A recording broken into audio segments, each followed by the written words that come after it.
Sejarah Dunia yang Disembunyikan.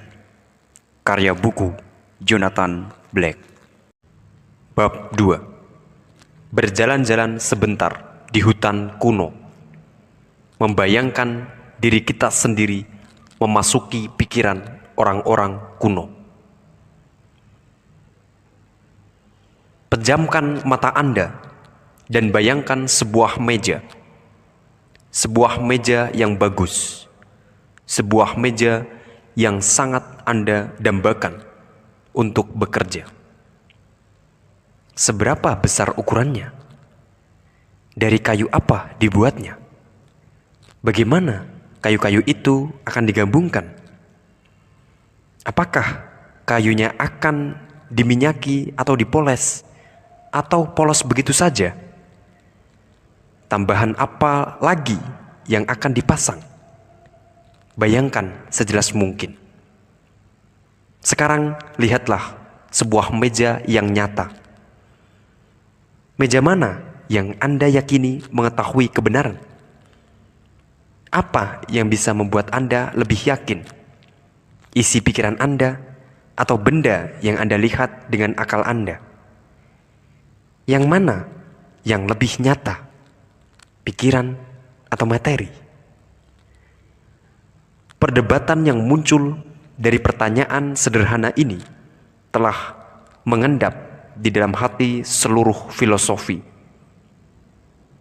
Hari ini, kebanyakan dari kita memilih materi dan objek daripada pikiran dan gagasan.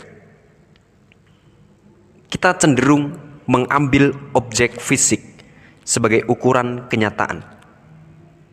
Sebaliknya, Plato menyebut gagasan sebagai hal-hal yang nyata. Dalam dunia kuno, benda dari mata pikiran dianggap sebagai kenyataan abadi yang bisa kita yakini, sebagai lawan dari bagian luar permukaan sementara di luar sana. Apa yang ingin saya usulkan sekarang adalah bahwa orang tidak serta-merta percaya pada sebuah alam semesta pikiran di belakang materi pada awalnya karena mereka telah dengan cermat menimbang argumen filosofi pada sisi lain menghasilkan keputusan beralasan.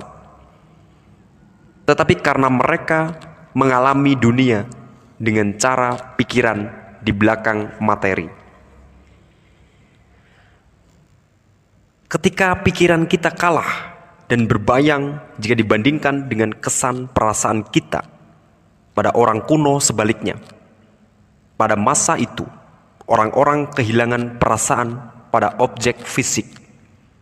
Objek-objek itu tidak dijelaskan dan dibedakan dengan terang untuk mereka, seperti halnya yang kita terima. Jika Anda mengamati penggambaran sebatang pohon di dinding sebuah kuil kuno, Anda akan melihat bahwa seniman itu tidak sungguh-sungguh memperhatikan bagaimana cabang-cabangnya tersambung dengan dahan pohon. Pada zaman kuno, tidak seorang pun yang benar-benar melihat sebuah pohon seperti yang kita lakukan. Akhir-akhir ini, kita cenderung berpikir dengan sangat kurang tentang pikiran kita. Kita cenderung mengikuti atribut intelektual yang berlaku, yang memandang pikiran tidak lebih daripada sekadar kata-kata, mungkin dengan sebuah penumbra dari hal lain, seperti perasaan, citra, dan lain-lain. Tetapi dengan hanya kata-kata itu sendiri sudah memiliki nilai penting yang sebenarnya. Akan tapi, jika kita tinggal dalam pandangan modern ini, bahkan meski hanya sejenak, kita akan menemukan bahwa pikiran merupakan pengalaman sehari-hari. Ambillah sebuah pikiran yang tampaknya biasa dan tidak penting seperti aku seharusnya tidak boleh lupa menelpon ibuku malam ini. Jika kita sekarang mencoba menguji sebuah pikiran seperti ini, ketika pikiran itu terangkai melalui bidang kesadaran kita, dan jika kita mencoba menahan kembali untuk bisa memberikan sedikit cahaya padanya, kita mungkin bisa melihat bahwa pikiran membawa sebuah kelompok longgar dari kelompok kata. Seperti yang mungkin terlihat pada sebuah ujian asosiasi kata psikoanalisis. Jika kita kemudian memusatkan pikiran lebih keras, mungkin sekali akan tampak bahwa kelompok ini berakar dalam kenangan yang mengandung perasaan dan bahkan mungkin juga membawa serta dorongan kemauannya sendiri. Perasaan berdosa saya karena tidak menelpon ibu saya sebelum ini, seperti yang kita ketahui sekarang dari psikoanalisis, memiliki akar dalam sebuah kumpulan simpul perasaan yang kembali ke masa kanak-kanak, keinginan, kemarahan, perasaan kekalahan, dan dikhianati, ketergantungan dan keinginan untuk merdeka. Ketika saya merenungkan perasaan kegagalan saya, dorongan lain muncul. Nostalgia ketika segalanya lebih baik. Mungkin ketika ibu saya dan ketika kita kembali berusaha untuk menjabarkan itu akan membingungkan. Tindakan mengamati telah mengubahnya, mengakibatkan berbagai reaksi, bahkan mungkin kadang-kadang reaksi berlawanan. Pikiran tidak pernah diam. Pikiran adalah benda hidup yang tidak pernah bisa dikenali secara jelas dengan huruf-huruf mati bahasa. Itulah sebabnya Schopenhauer, seorang filsuf mistik yang terkenal lagi pada inti buku ini, berkata bahwa begitu Anda mencoba memasukkan pikiran pada kata-kata, pikiran itu tidak lagi benar. Seluruh dimensi terletak bercahaya dalam sisi gelap, bahkan pada pikiran yang paling biasa dan membosankan. Laki-laki dan perempuan bijaksana dari dunia kuno tahu bagaimana bekerja dengan dimensi-dimensi ini. Dan lebih dari sekian milenia mereka menciptakan dan memperhalus citra yang akan membantu karya mereka. Seperti yang diajarkan di sekolah-sekolah misteri, sejarah dunia yang sangat awal terkuak dalam serangkaian gambaran jenis ini. Sebelum membicarakan gambaran-gambaran kuat dan menggugah, saya sekarang ingin meminta pembaca untuk mulai berperan dalam sebuah latihan hayalan. Untuk menghayalkan bagaimana seseorang pada zaman kuno, seorang calon yang berharap untuk masuk ke sekolah misteri, akan memiliki pengalaman dunia. Tentu saja, ini adalah cara untuk mengalami dunia yang sepenuhnya delusi dari sudut pandang ilmu pengetahuan modern. Namun, ketika sejarah ini bergerak maju, kita akan melihat semakin banyak bukti, banyak laki-laki dan perempuan hebat dalam sejarah telah dengan sengaja mengembangkan keadaan kesadaran kuno ini. Kita akan melihat bahwa mereka telah percaya bahwa hal itu memberi mereka sebuah pandangan tentang dunia yang sesungguhnya. Bagaimana dunia bekerja yang dalam beberapa hal mengungguli cara modern. Mereka telah membawa kembali masuk ke wawasan dunia yang sesungguhnya, yang mengubah perjalanan sejarah, tidak hanya dengan karya-karya seni dan literatur jenius hebat, tetapi dengan mendorong penemuan ilmiah terbesar dalam sejarah. Oleh karena itu, coba bayangkan diri kita sendiri di dalam pikiran seseorang yang hidup kira-kira 500 tahun lalu, berjalan-jalan menembus belantara menuju sebuah hutan kecil, keramat, atau kuil sejenis New Grege di Irlandia, atau Eleusis di Yunani. Bagi orang tertentu, hutan dan segala yang ada di dalamnya hidup. Semua mengawasi.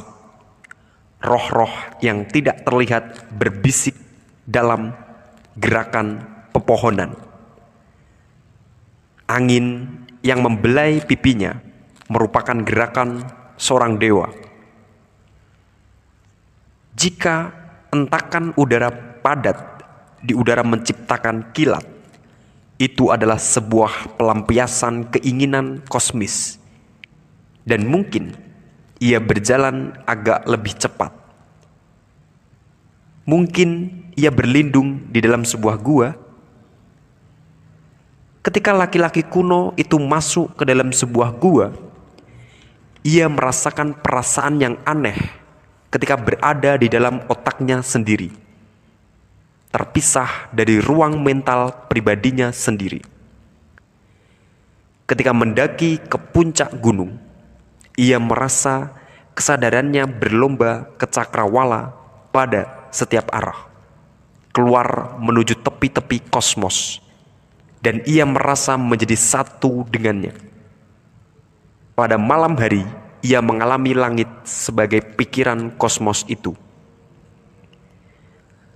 Saat menyusuri jalan setapak di hutan, ia akan memiliki perasaan kuat tentang mengikuti takdirnya. Hari ini mungkin banyak di antara kita yang bertanya-tanya, bagaimana akhir hidupku dalam kehidupan yang hanya sedikit bersangkut paut atau tidak sama sekali dengan diriku. Pemikiran seperti itu tidak akan dipahami oleh seseorang dari dunia kuno, karena pada zaman itu semua orang sadar akan tempat mereka masing-masing di kosmos ini. Segala yang terjadi terhadapnya, walau hanya berupa pemandangan butir debu dalam berkas sinar matahari, bunyi dengung lebah, atau pemandangan jatuhnya buruh gereja, merupakan hal yang memang ditakdirkan terjadi. Segalanya berbicara kepadanya. Segalanya merupakan hukuman, sebuah pahala, sebuah peringatan, atau sebuah firasat. Jika ia melihat seekor burung hantu, misalnya, itu bukan hanya simbol dari dewi. Ia adalah Athena. Bagian darinya mungkin sebuah jari yang memperingatkan, diacungkan ke dunia fisik dan ke dalam kesadarannya sendiri. Penting untuk mengerti cara khusus yang sama-sama dimiliki oleh manusia dengan dunia fisik, sesuai dengan pendapat orang-orang kuno. Dengan cara yang sangat harfiah, mereka percaya bahwa semua yang ada di dalam diri kita berhubungan dengan alam. Cacing misalnya, berbentuk seperti usus, dan cacing memproses materi seperti juga usus. Paru-paru yang memungkinkan kita bergerak bebas melalui udara dengan kebebasan seperti burung, berbentuk sama dengan burung. Dunia yang terlihat adalah kemanusiaan yang terbalik. Paru-paru dan burung merupakan ekspresi dari jiwa kosmis yang sama, tetapi dalam wahana yang berbeda. Bagi guru-guru di sekolah misteri, penting jika Anda melihat ke bawah, ke organ bagian dalam tubuh manusia dari langit. Pembagiannya mencerminkan tata surya. Maka, menurut pandangan orang kuno, semua biologi adalah astrobiologi. Hari ini kita tahu dengan sangat baik bagaimana matahari memberikan kehidupan dan kekuatan bagi makhluk hidup, mengeluarkan tumbuhan dari benihnya, mencungkilnya untuk terkuak ke atas. Tetapi orang-orang kuno juga percaya bahwa kekuatan bulan sebaliknya cenderung untuk meratakan dan melebarkan tumbuhan. Tumbuhan berumbi seperti ubi diduga sangat terpengaruh oleh bulan. Mungkin ini lebih mengherankan. Bentuk rumit dan simetris dari tumbuhan dipercaya disebabkan pola yang dibuat oleh gemintang dan planet ketika mereka bergerak di langit. Seperti makhluk langit yang sedang berjalan-jalan, terlihat melengkung ke dalam seperti tali sepatu, sehingga bentuknya diikuti oleh gerak melengkung dari sehelai daun ketika tumbuh, atau sekuntum bunga. Misalnya, mereka melihat Saturnus yang meninggalkan jejak sebuah pola tajam di langit, membentuk bunga cemara jarum. Apakah ini kebetulan yang diperlihatkan oleh ilmu pengetahuan modern bahwa pohon pinus mengandung sangat banyak jejak timah, logam, dipercaya oleh orang-orang kuno merupakan bagian dalam planet Saturnus?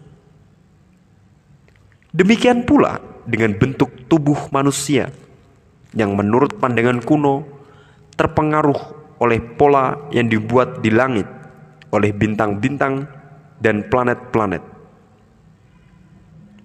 Pergerakan planet-planet, misalnya, tertulis pada tubuh manusia dalam bentuk tulang rusuk dan lem nisket, bentuk tali sepatu dari saraf sentripetal.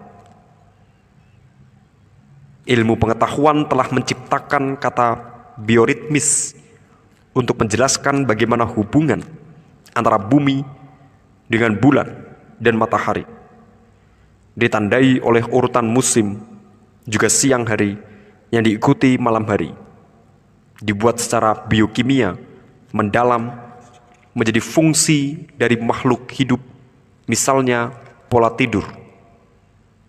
Namun, di luar ini, irama-irama yang lebih jelas, orang-orang kuno mengenali bagaimana irama yang secara matematis lebih rumit, yang melibatkan capaian lebih luar dari kosmos, memengaruhi kehidupan manusia.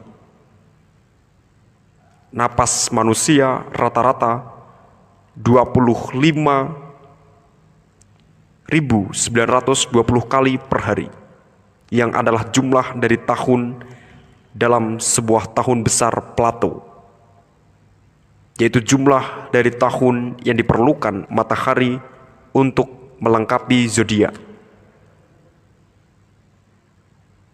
Umur rata-rata manusia ideal 72 juga memiliki jumlah dari yang sama di dalamnya. Perasaan saling terhubung ini bukan hanya masalah saling terhubung secara fisik, melainkan juga pada kesadaran. Ketika teman kita yang sedang berjalan-jalan di hutan itu melihat sekelompok burung menjadi satu di langit, baginya tampak seolah kawanan burung itu digerakkan secara bersama-sama oleh satu pikiran. Dan memang ia percaya bahwa begitulah kejadiannya. Jika binatang-binatang di hutan tiba-tiba bergerak bersama-sama dengan beringas, jika mereka panik, mereka telah digerakkan oleh Pan. Teman kita itu tahu bahwa memang itulah yang terjadi, karena ia bisa mengalami pemikiran roh-roh besar melalui dirinya sendiri dan melalui orang lain sekaligus.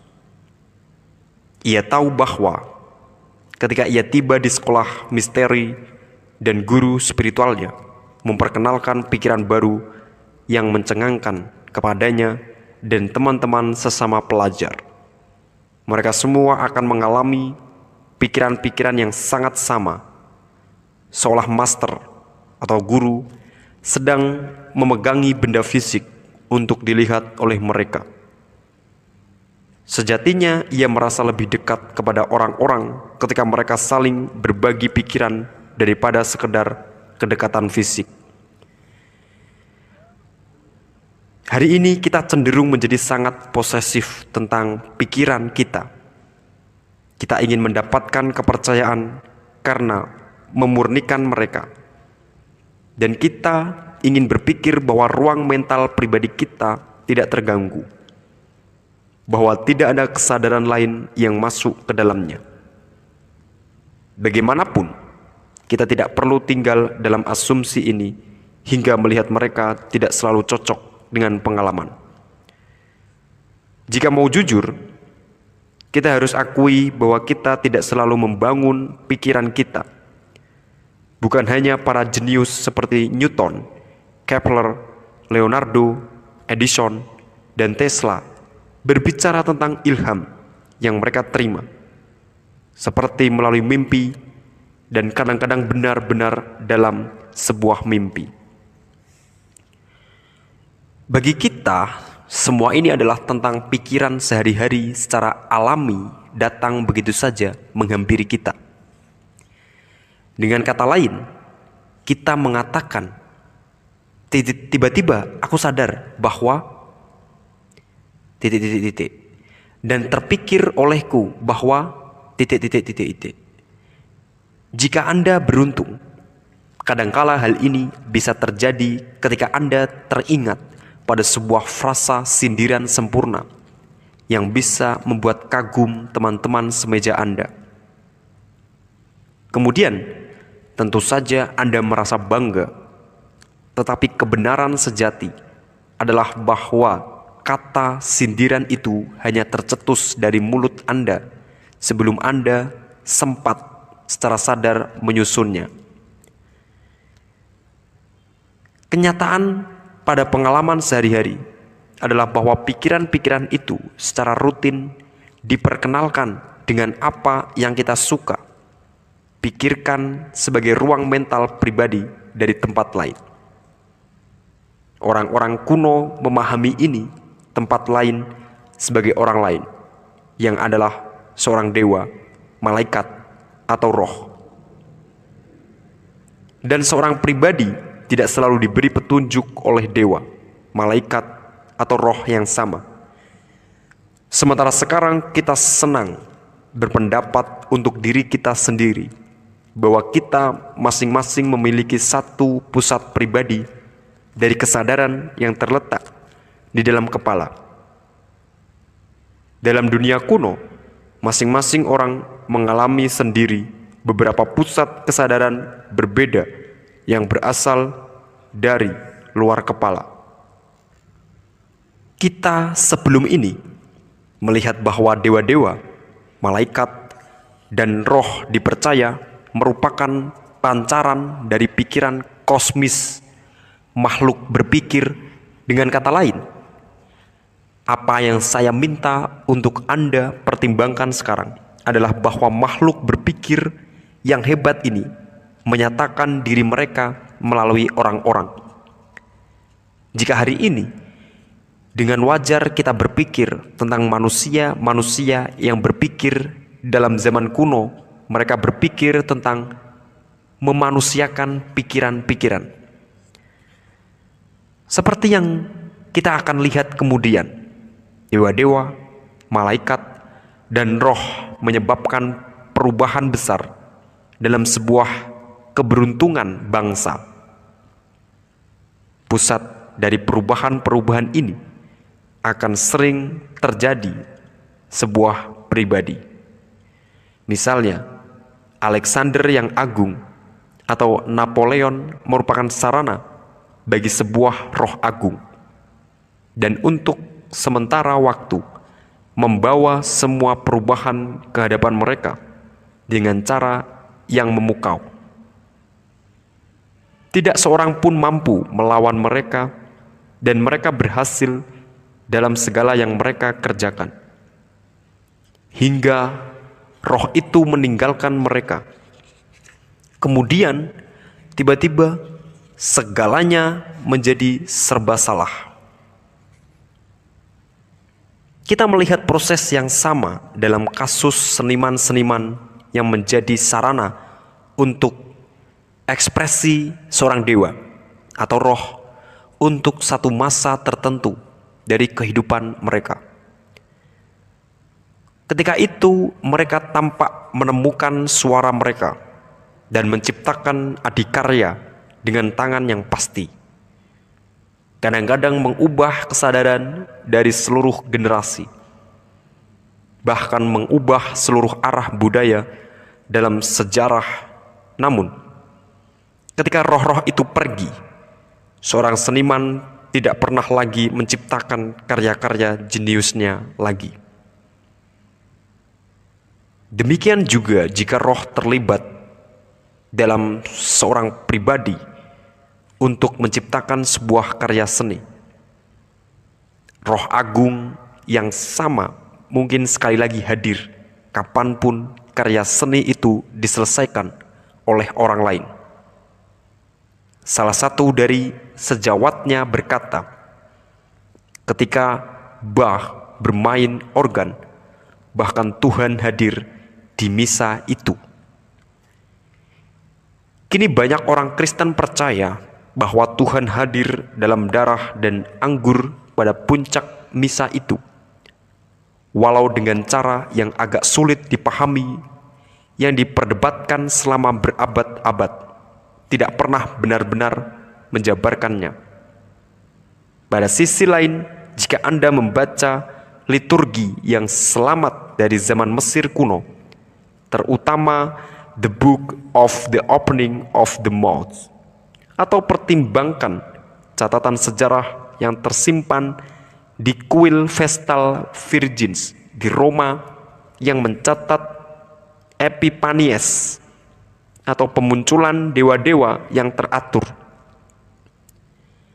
Sangat jelas bahwa pada hari-hari itu kehadiran dewa-dewa diharapkan pada puncak upacara keagamaan dan dengan cara yang jauh lebih mengesankan daripada ibadah Kristen hari ini. Orang-orang dunia kuno secara teratur mengalami kemunculan Tuhan sebagai ilham yang mengagumkan. Ketika sebuah gagasan muncul pada laki-laki yang berjalan-jalan di hutan itu, ia merasa seolah baru saja dibelai oleh sebuah sayap malaikat atau oleh jubah seorang dewa. Ia merasakan kehadiran walaupun tidak selalu bisa memahaminya secara langsung dan detail. Namun, begitu ada di pusat kesucian, ia bisa melihat tidak hanya sayap, tidak hanya putaran gelombang cahaya dan tenaga yang membuat jubah itu. Di tengah-tengah cahaya, ia melihat malaikat atau dewa itu sendiri. Pada keadaan-keadaan ini, ia akan percaya bahwa ia benar-benar melihat sosok dari alam spiritual. Sekarang kita mengalami saat-saat pencerahan sebagai kejadian-kejadian di dalam diri. Sementara orang-orang kuno mengalaminya seperti menimpa mereka dari luar. Laki-laki yang sedang kita ikuti itu berharap makhluk berpikir yang dilihatnya juga terlihat oleh orang lain. Apa yang sekarang kita sebut sebuah halusinasi bersama? Kita tidak tahu bagaimana untuk bisa mengalami kejadian seperti itu. Kita tidak tahu bagaimana caranya untuk bertemu dengan roh tak beraga. Kita tidak mengenal siapa mereka. Hari ini sering terlihat bahwa kita meneliti untuk menemukan sebuah pengalaman spiritual asli. Tetapi jarang kita yakin telah mengalaminya benar-benar layak disebut seperti itu. Dalam dunia kuno, pengalaman spiritual begitu kuat, sehingga untuk menyangkal keberadaan alam rohani tidak akan terjadi bagi mereka. Kenyataannya, bagi orang-orang kuno itu kesulitan menyangkal adanya roh sama dengan kita yang memutuskan untuk tidak percaya keberadaan buku yang ada di atas meja di depan kita. Kekurangan pengalaman membuat percaya pada roh tak berjasad menjadi sulit. Kenyataannya, gereja mengajarkan bahwa kepercayaan itu patut dikagumi karena sulit. Semakin Anda percaya bahwa itu tidak mungkin, semakin lebih baik. Tampaknya, pengajaran ini akan terlihat aneh bagi orang-orang pada masa kuno. Jika Anda percaya pada alam semesta, pikiran di depan materi, jika Anda percaya bahwa pikiran-pikiran lebih nyata daripada benda, seperti orang-orang kuno itu, halusinasi bersama tentu saja menjadi sangat lebih mudah daripada jika Anda percaya pada alam semesta materi sebelum pikiran, yang hampir tidak mungkin untuk dijelaskan. Dalam sejarah ini, dewa-dewa dan roh-roh mengendalikan dunia materi dan menggunakan kekuatan mereka untuk itu. Kita akan melihat bagaimana kadang-kadang makhluk tak berjasad menembus tanpa halangan. Kadang-kadang seluruh komunitas mengalami kerasukan karena sebuah kekejangan dari penderitaan seksual yang tidak terkendali. Oleh karena itulah mengapa berurusan dengan roh-roh selalu dianggap sangat berbahaya. Dalam dunia kuno, persekutuan yang terkendali dengan dewa-dewa dan roh-roh merupakan suaka dari sekolah-sekolah misteri. Robert Temple yang keanggotaannya akhir-akhir ini termasuk profesor tamu di Fakultas Humaniora, Sejarah, dan Ilmu Pengetahuan Filosofi di University of Louisville, Amerika Serikat, dan profesor tamu di Sejarah dan Ilmu Pengetahuan Filosofi Tsinghua University, Beijing, telah memperlihatkan bahwa budaya-budaya kuno seperti Cina dan Mesir memiliki pengertian tentang alam semesta yang dalam beberapa hal lebih maju daripada pengertian kita sendiri. Misalnya, ia telah memperlihatkan bahwa bangsa Mesir jauh dari primitif atau terbelakang dalam hal ini. Tahu bahwa Sirius adalah sistem 3 bintang, suatu sistem yang baru ditemukan oleh ilmu pengetahuan modern pada 1995 ketika astronom Prancis menggunakan teleskop radio yang sangat canggih mengenali bintang kecil merah, selanjutnya disebut Sirius C. Intinya adalah bahwa bangsa Mesir kuno tidak bodoh ataupun kekanakan, walau kita cenderung untuk mengatakan demikian.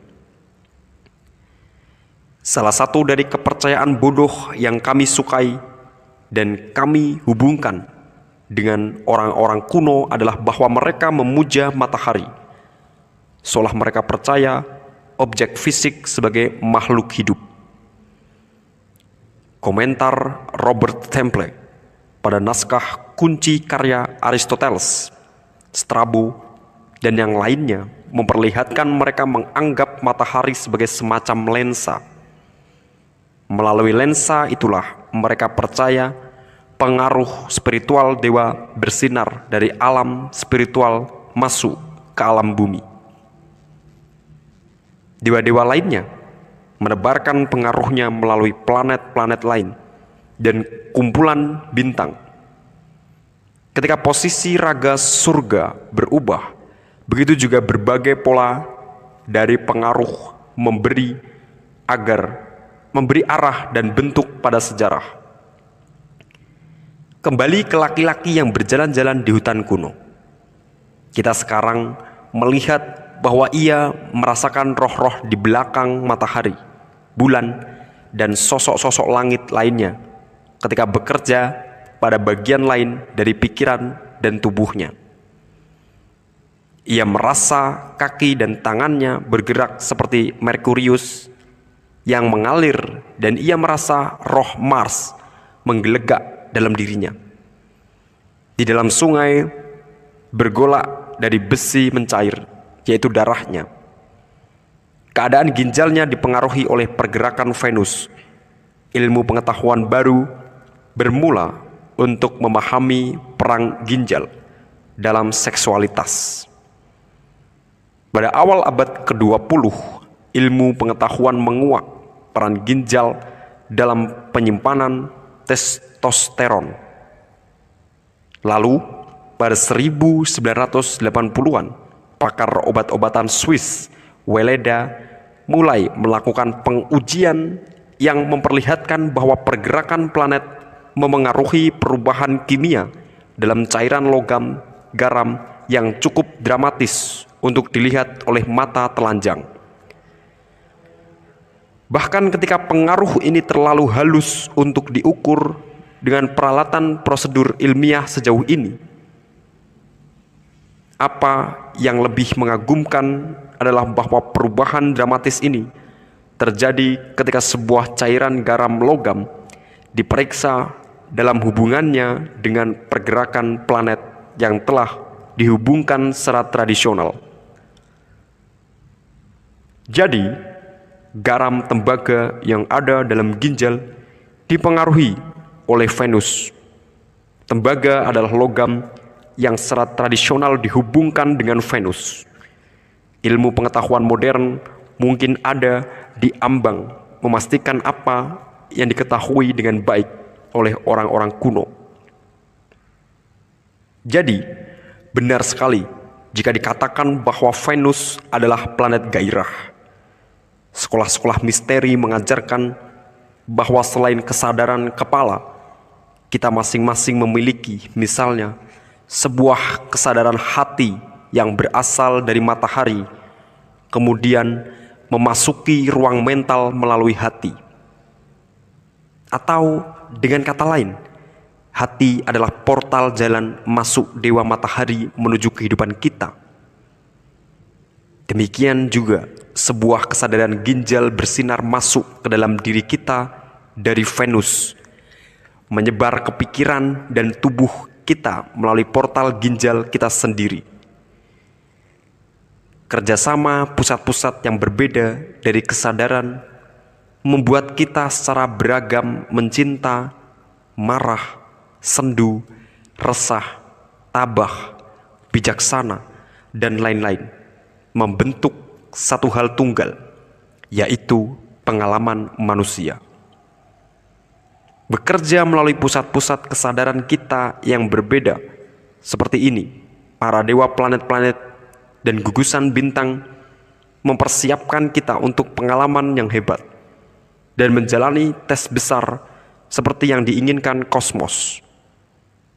Susunan yang dalam dari kehidupan kita dijelaskan oleh pergerakan dari benda-benda langit. Saya digerakkan untuk berkehendak oleh Venus, dan ketika Saturnus kembali, saya sudah sangat teruji. Bab ini telah kita mulai dengan beberapa latihan imajinasi yang digunakan dalam pengajaran esoteris. Pada bab berikutnya, kita akan melintasi batas sekolah misteri dan mulai mengikuti sejarah kuno kosmos.